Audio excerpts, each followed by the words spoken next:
Hi friends, welcome back to my channel. Friends, ನಾನು ರೂಪಾ ಹೆಗಡೆ ನಿಮಗೆಲ್ರಿಗೂ ಸ್ವಾಗತ ಮಾಡ್ತಾ ಇದ್ದೀನಿ.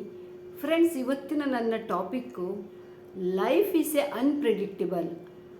ಲೈಫ್ ಯಾವತ್ತೂ ಅಚಾನಕವಾಗಿರುತ್ತೆ. ಅಂದರೆ ನಾವು ಅಂದ್ಕೊಂಡ ಹಾಗೆ ಏನೂ ಇರಲ್ಲ. ಅನ್ಪ್ರಿಡಿಕ್ಟ್ ಅಂದರೆ ನಾವು ಏನೋ ಯೋಚನೆ ಮಾಡಿರ್ತೀವಿ, ಅದು ಏನೋ ಆಗುತ್ತೆ. ನಾವು ಅಂದುಕೊಂಡಿರೋದೇ ಬೇರೆ ಆಗಿರುತ್ತೆ, ಆದರೆ ಆಗೋದೇ ಬೇರೆ ಆಗಿರುತ್ತೆ ಅಲ್ವಾ ಫ್ರೆಂಡ್ಸ್? ಲೈಫು ಯಾವತ್ತೂ ಏನು ನಾವು ಅಂದ್ಕೊಂಡಂಗೆ ಆಗಲ್ಲ ಅನ್ನೋದು ಕೆಲವೊಂದು ಸರಿ ತುಂಬಾ ಯೋಚನೆ ಮಾಡಬೇಕಂಥದ್ದು ವಿಷಯ. ಫ್ರೆಂಡ್ಸ್, ಇದನ್ನು ಯಾಕೆ ಹೇಳ್ತಾ ಇದ್ದೀನಿ ಅಂತಂದರೆ, ಇತ್ತೀಚೆಗೆ ನೀವೆಲ್ಲ ನೋಡಿರ್ಬೋದು, ತುಂಬ ಕೆಲವೊಂದು ಎಷ್ಟೋ ಒಂದು ದುರ್ಘಟನೆಗಳು ನಡೀತಾ ಇವೆ. ಅದನ್ನೆಲ್ಲ ನೋಡಿದ್ರೆ ಎಷ್ಟು ಮನಸ್ಸಿಗೆ ಬೇಜಾರಾಗುತ್ತೆ ಅಲ್ವಾ? ನಾನು ಆ ದುರ್ಘಟನೆ ಬಗ್ಗೆ ಅಂತೂ ಹೇಳಕ್ಕೆ ಹೋಗಲ್ಲ. ತುಂಬ ಅದನ್ನು ನೆನೆಸ್ಕೊಂಡ್ರೂ ಮೈಯೆಲ್ಲ ಜುಮ್ ಅನ್ನುತ್ತೆ. ನಮ್ಮ ಮನಸ್ಸಿಗೆ ಎಷ್ಟು ನೋವಾಗುತ್ತೆ ಅಂದರೆ ಅದನ್ನು ಹೇಳೋಕ್ಕಾಗಲ್ಲ. ಅಷ್ಟೊಂದು ದೊಡ್ಡ ಒಂದೊಂದು ದುರ್ಘಟನೆಗಳು ಆದಾಗ ಏನು ಹೇಳಬೇಕು ಅಂತಲೇ ಗೊತ್ತಾಗಲ್ಲ ಫ್ರೆಂಡ್ಸ್. ಆವಾಗ ಅನಿಸುತ್ತೆ, ನಮ್ಮ ಲೈಫ್ ಇಷ್ಟೇನಾ ಅಂತ. ನಾವು ಲೈಫಲ್ಲಿ ಏನೇನೋ ಯೋಚನೆ ಮಾಡಿರ್ತೀವಿ, ಅದು ಮಾಡಬೇಕು, ಇದು ಮಾಡಬೇಕು, ಹಾಗೆ ಮಾಡಬೇಕು, ಹೀಗೆ ಮಾಡಬೇಕು ಅಂತ. ಆದರೆ ಒಂದು ಕ್ಷಣದಲ್ಲಿ ಆ ಕನಸು ನಾವೇನು ಕನಸು ಕಂಡಿರ್ತೀವಲ್ವ, ಅದು ಒಂದು ಕ್ಷಣದಲ್ಲಿ ನಾಶ ಆಗಿಬಿಡುತ್ತೆ. ಕೆಲವೊಮ್ಮೆ ನಾವು ಅಂದ್ಕೊಳ್ಳೋದೇ ಒಂದು, ಆಗೋದೇ ಒಂದು. ನಾವೇನು ಅಂದ್ಕೊಂಡಿರ್ತೀವಲ್ಲ, ಅದು ವಿಧಿ ಲಿಖಿತನೇ ಬೇರೆ ಆಗಿರುತ್ತೆ.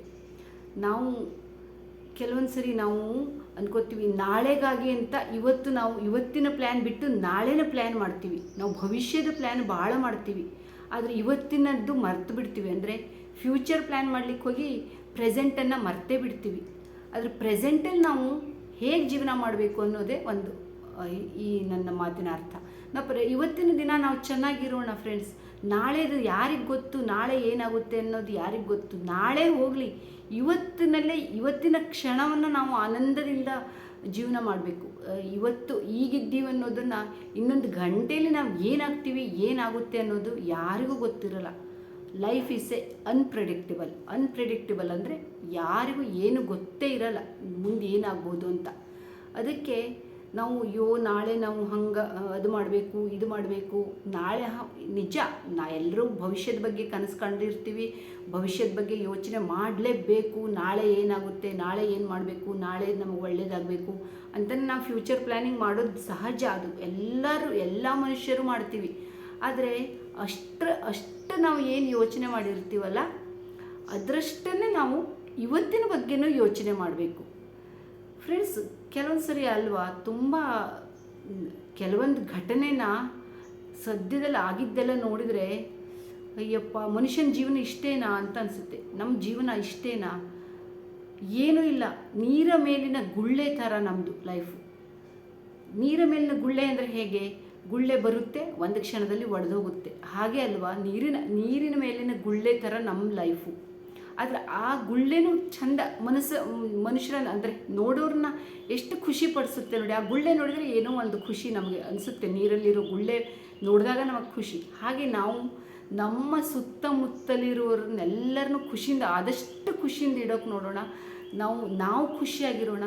ಇರುವಷ್ಟೇ ದಿನ. ನಾವು ಏನು 100 ವರ್ಷನೇ ಬದುಕ್ತೀವಿ ಅಂತ ಯಾರಿಗೂ ಗೊತ್ತಿರಲ್ಲ. ಎಲ್ಲರೂ 100 ವರ್ಷ ಅಂತ ಬದುಕಲ್ಲ. 100 ವರ್ಷ ಬದುಕಲಿಲ್ಲ ಅಂದ್ರೂ 100 ವರ್ಷ ಬದುಕಿದಷ್ಟು ನಾವು ಸಣ್ಣ ಒಂದು ಲೈಫಲ್ಲಿ ತುಂಬ ಖುಷಿಯಾಗಿ ಬದುಕೋಣ, ಎಂಜಾಯ್ ಮಾಡೋಣ. ದೇವರು ನಮಗೆ ಒಂದೇ ಒಂದು ಲೈಫನ್ನು ಕೊಟ್ಟಿದ್ದಾನೆ. ಆ ಲೈಫನ್ನು ಚೆನ್ನಾಗಿ ನಾವು ಉಪಯೋಗ ಪಡಿಸ್ಕೋಬೇಕು. ಚೆನ್ನಾಗಿ ಅದನ್ನು ನಮ್ಮ ಲೈಫನ್ನು ಚೆನ್ನಾಗಿ ಎಂಜಾಯ್ ಮಾಡಬೇಕು.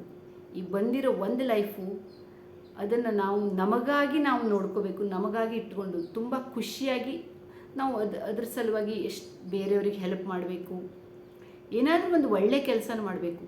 ನಮ್ಮ ಲೈಫು ದೇವರು ನಮಗೆ ಏನೋ ಒಂದು ಉದ್ದೇಶದಿಂದ ಕೊಟ್ಟಿರ್ತಾರೆ ಅಲ್ವಾ. ನಮ್ಮ ಈ ಜೀವನವನ್ನು, ಈ ಜನ್ಮವನ್ನು ನಾವು ಯಾವುದೋ ಒಂದು ಉದ್ದೇಶದಿಂದ ಬಂದಿರ್ತೀವಿ. ಅದನ್ನು ಸ್ವಲ್ಪ ಆದರೂ ಬೇರೆಯವರಿಗೆ ಒಳ್ಳೇದು ಮಾಡಿ, ಏನಾದರೂ ಒಂದು ಒಳ್ಳೆಯ ಕೆಲಸವನ್ನು ಮಾಡಿ ನಾವು ನಮ್ಮ ಲೈಫನ್ನು ಅದು ಸದುಪಯೋಗ ಪಡಿಸ್ಕೋಬೇಕು ಅಂತ ನನ್ನ ಒಂದು ಆಸೆ. ನಾವು ಮನುಷ್ಯರಿಗೆ ಏನು ಗೊತ್ತಾ ಫ್ರೆಂಡ್ಸ್, ನಾವು ನಮ್ಮ ಹತ್ರ ಇರೋದ್ರ ಬಗ್ಗೆ ನಾವು ಯೋಚನೆ ಮಾಡಲ್ಲ. ನಾವು ನಮ್ಮ ಹತ್ರ ಯಾವುದಿರಲ್ಲ ಅದ್ರ ಬಗ್ಗೆ ಯೋಚನೆ ಮಾಡಿಕೊಂಡು ದುಃಖದಿಂದ ಇರ್ತೀವಿ. ನನ್ನ ಕಡೆ ಅದಿಲ್ಲ ಇದಿಲ್ಲ, ನನ್ನ ಹತ್ರ ಅದಿಲ್ಲ ಇದಿಲ್ಲ ಅಂತ. ಅದ್ರ ಬದಲು ನಮ್ಮ ಹತ್ರ ಏನಿದೆ ನಾವು ಅದನ್ನೇ ಒಂದು ಖುಷಿಯಿಂದ ಎಂಜಾಯ್ ಮಾಡಿದರೆ ನಾವು ತುಂಬ ನೆಮ್ಮದಿಯಿಂದ ಇರ್ತೀವಿ. ಅದು ಸಹಜ, ಅದು ಎಲ್ಲರ ಮನಸ್ಸಿನಲ್ಲೂ ಬರೋದು ಸಹಜ. ನನಗೂ ಬರುತ್ತೆ, ನಿಮಗೂ ಬರ್ಬೋದು, ಎಲ್ಲರಿಗೂ ಬರುತ್ತೆ ಅದು. ನಾವು ದೊಡ್ಡ ದೊಡ್ಡ ಆಸೆಗಳನ್ನು ಇಟ್ಕೊಂಡಿರ್ತೀವಿ, ಆದರೆ ಅದು ಸಿಕ್ಕಿಲ್ಲ ಅಂದರೆ ನಾವು ನಿರಾಸೆ ಆಗಿಬಿಡ್ತೀವಿ, ನಮಗೆ ತುಂಬ ಬೇಜಾರಾಗುತ್ತೆ. ಆದರೆ ನಾವು ಆ ದೊಡ್ಡ ಆಸೆನಲ್ಲೇ ಒಂದು ಸಣ್ಣ ಒಂದು ಆಸೆನ ನೆರವೇರಿತು ಅಂದರೆ ಅದರಲ್ಲಿ ನಾವು ಸಂತೋಷ ಪಡೋಣ. ನಮ್ದು ಯಾವುದೋ ಒಂದು ಆಸೆಗೋಸ್ಕರ ನಾವು ಇನ್ನೊಂದು ಆಸೆ, ನಮ್ದು ಇನ್ನೇನೋ ಒಂದು ಆಸೆ ನಮ್ಗೆ ನೆರವೇರಿತ್ತು ಅಂದರೆ ನಾವು ಅದ್ರ ಬಗ್ಗೆ ಲಕ್ಷ್ಯ ಕೊಡೋಲ್ಲ. ನಮಗೆ ದೊಡ್ಡ ಆಸೆ ಯಾವುದು ಇಟ್ಕೊಂಡಿರ್ತೀವಲ್ಲ ಅದು ನೆರವೇರಿಲ್ಲ ಅಂತ ನಾವು ಬೇಜಾರಲ್ಲೇ ಇರ್ತೀವಿ. ಆದರೆ ಇಲ್ಲಿ ಇನ್ನೊಂದು ಆಸೆ ನಮ್ದು ಏನೋ ಒಂದು ಈಡೇರುತ್ತೆ, ಅದನ್ನು ನಾವು ಮರ್ತು ಬಿಡ್ತೀವಿ. ಹಾಗೆ ಮಾಡಿದೆ ನಮ್ಗೆ ಒಂದು ಈ ಶಾರ್ಟ್ ಟೈಮು ಅಂದರೆ ಈ ಶಾರ್ಟ್ ಒಂದು ಲೈಫು ಒಂದು ಸಿಕ್ಕಿದೆ, ತುಂಬ ಖುಷಿಯಿಂದ ಅದನ್ನು ಎಂಜಾಯ್ ಮಾಡಬೇಕು. ನಾವೆಷ್ಟು ನಮ್ಮ ಜೊತೆಲಿರೋರು ಸುತ್ತಮುತ್ತಲನ್ನೆಲ್ಲ ಸ್ವಲ್ಪ ಹ್ಯಾಪಿಯಾಗಿ ಖುಷಿಯಾಗಿ ಅವರನ್ನು ಇಡೋಕೆ ನೋಡಬೇಕು. ಯಾರಿಗೂ ಆದಷ್ಟು ನಾವು ತೊಂದರೆ ಕೊಡದೇ ಇದ್ದರೆ ನಮ್ಮ ಲೈಫು ಒಂಥರ ಖುಷಿನೇ ಇರುತ್ತೆ. ಏನೇನೋ ಜನರು ತುಂಬ ಕನಸುಗಳನ್ನು ಕಟ್ಕೊಂಡಿರ್ತಾರೆ, ಆದರೆ ಅದು ಅರ್ಧದಲ್ಲೇ ತುಂಡಾಗ್ಬಿಡುತ್ತೆ, ಕಟ್ಟಾಗ್ಬಿಡುತ್ತೆ. ಆಮೇಲೆ ಅದು ಅವ್ರ ಲೈಫಲ್ಲಿ ಏನೇನು ಆಗಿರುತ್ತೆ ಅಂತ ಅವರಿಗೆ ಅಂದರೆ ಈಗ ಅವ್ರಿಗೆ ಗೊತ್ತಿಲ್ಲದೇ ಅವ್ರ ಲೈಫು ಮುಗಿದೋಗಿರುತ್ತೆ. ಆ ಕನಸು ಅಲ್ಲೇ ಚೂರು ಚೂರಾಗ್ಬಿಡುತ್ತೆ. ಅದಕ್ಕಿಂತ ನಾವೇನು ಕನಸನ್ನು ಕಟ್ಕೊಂಡಿದ್ದೀವಲ್ಲ ಅದನ್ನು ಈಡೇರ್ಸೋಕ್ಕೆ ನೋಡೋಣ. ಆದಷ್ಟು ಇವತ್ತಿನ ಬಗ್ಗೆ ಯೋಚನೆ ಮಾಡೋಣ, ಈ ಕ್ಷಣದ ಬಗ್ಗೆ ಯೋಚನೆ ಮಾಡೋಣ. ಮುಂದೆ ಏನಾಗುತ್ತೆ ಅಂತ ಯಾರಿಗೂ ಗೊತ್ತಿರಲ್ಲ ಫ್ರೆಂಡ್ಸ್. ತುಂಬ ಲೈಫಲ್ಲಿ ಮುಂದೆ ಏನಾಗುತ್ತೆ ಅಂತ ಯಾರು ಏನೋ ಅಂದ್ಕೊಳ್ಳೋ ಹಾಗಿಲ್ಲ. ಅದು ಮೇಲಿದ್ದವನಿಗಷ್ಟೇ ಗೊತ್ತಿರುತ್ತೆ.